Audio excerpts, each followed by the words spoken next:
കേരളത്തിലെ ഇപ്പോഴത്തെ ഏറ്റവും പ്രധാനപ്പെട്ട രാഷ്ട്രീയ ചർച്ച മുഖ്യമന്ത്രി വി ഡി സതീശൻ്റെ ഹെലികോപ്റ്റർ യാത്രയാണ്.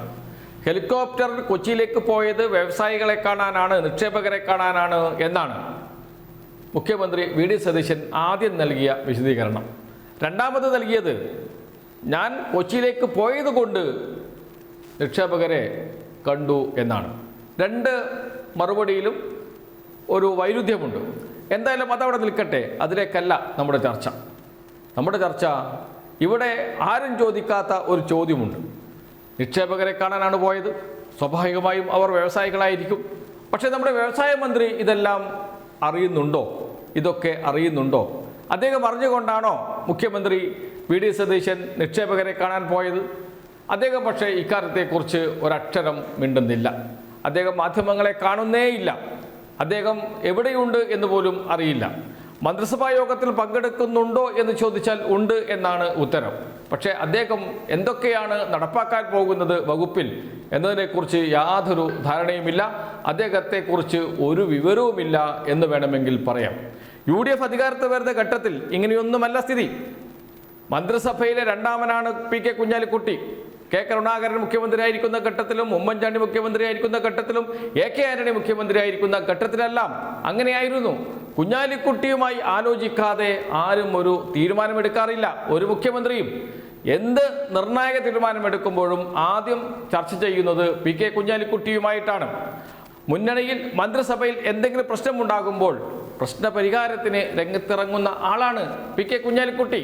എന്ന് വെച്ചാൽ അത്രമാത്രം പ്രാധാന്യമുണ്ടായിരുന്നു പി കെ കുഞ്ഞാലിക്കുട്ടിക്ക് UDF മന്ത്രിസഭയിൽ. പക്ഷേ ഇപ്പോൾ വി ഡി സതീശൻ കുഞ്ഞാലിക്കുട്ടിയെ മൈൻഡ് ചെയ്യുന്നത് പോലുമില്ല എന്നാണ് സെക്രട്ടേറിയറ്റിൽ നിന്ന് ലഭിക്കുന്ന വാർത്തകൾ. രാഷ്ട്രീയ നേതാക്കൾ അത് പറഞ്ഞു തുടങ്ങിയിട്ടുണ്ട്. നേരത്തെ അങ്ങനെ ആയിരുന്നില്ല, ഞാൻ പറഞ്ഞതുപോലെ. പക്ഷെ അന്ന് ഒരു രാഷ്ട്രീയ പ്രശ്നമുണ്ട്. മുന്നണിയിലെ രണ്ടാമത്തെ ഘടകകക്ഷിയാണ് മുസ്ലിം ലീഗ്. മുസ്ലിം ലീഗിൻ്റെ MLA മാരാണ് മന്ത്രിസഭയെ തന്നെ താങ്ങി നിർത്തുന്നത്. എന്നാൽ ഇന്ന് അങ്ങനെയല്ല. മുസ്ലിം ലീഗ് പോയാലും ഒരു പ്രശ്നവുമില്ല. കോൺഗ്രസ് MLA മാരെ വെച്ച് തന്നെ UDFന് മുന്നോട്ട് പോകാം. അതുകൊണ്ട് മുസ്ലിം ലീഗിനെ തഴയുകയാണോ എന്ന ചോദ്യവും കൂടി ഉയരുന്നുണ്ട്.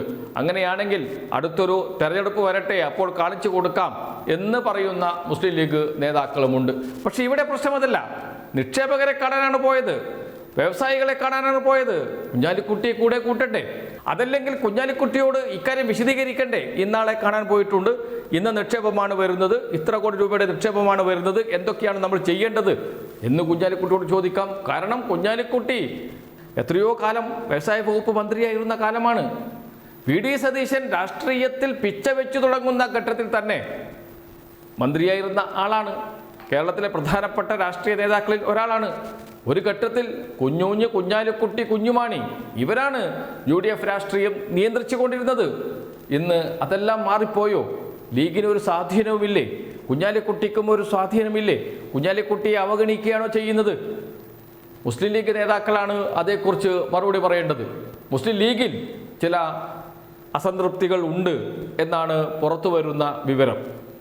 വി ഡി സതീശൻ കുഞ്ഞാലിക്കുട്ടിയെ വെട്ടി നേരിട്ട് പണക്കടത്തങ്ങളുമായി ബന്ധം സ്ഥാപിച്ചു കഴിഞ്ഞു. കുഞ്ഞാലിക്കുട്ടിയെ ആവശ്യമില്ല. ഇതാണ് ഇപ്പോഴത്തെ മുസ്ലിം ലീഗ് രാഷ്ട്രീയത്തിലെ പ്രശ്നം, പ്രതിസന്ധി. അതുകൊണ്ട് തന്നെയാണ് കുഞ്ഞാലിക്കുട്ടി നിശബ്ദനായിരിക്കുന്നത് എന്നാണ് മുസ്ലിം ലീഗിലെ കുഞ്ഞാലിക്കുട്ടിയെ അനുകൂലിക്കുന്ന നേതാക്കൾ അറിയിക്കുന്നത്. ഒരേ സമയം മന്ത്രിസഭയ്ക്കകത്തും മുസ്ലിം ലീഗിനകത്തും കോൺഗ്രസിനകത്തും എന്തൊക്കെയോ ചീഞ്ഞു നാറുന്നുണ്ട് എന്ന് വേണം കരുതാൻ.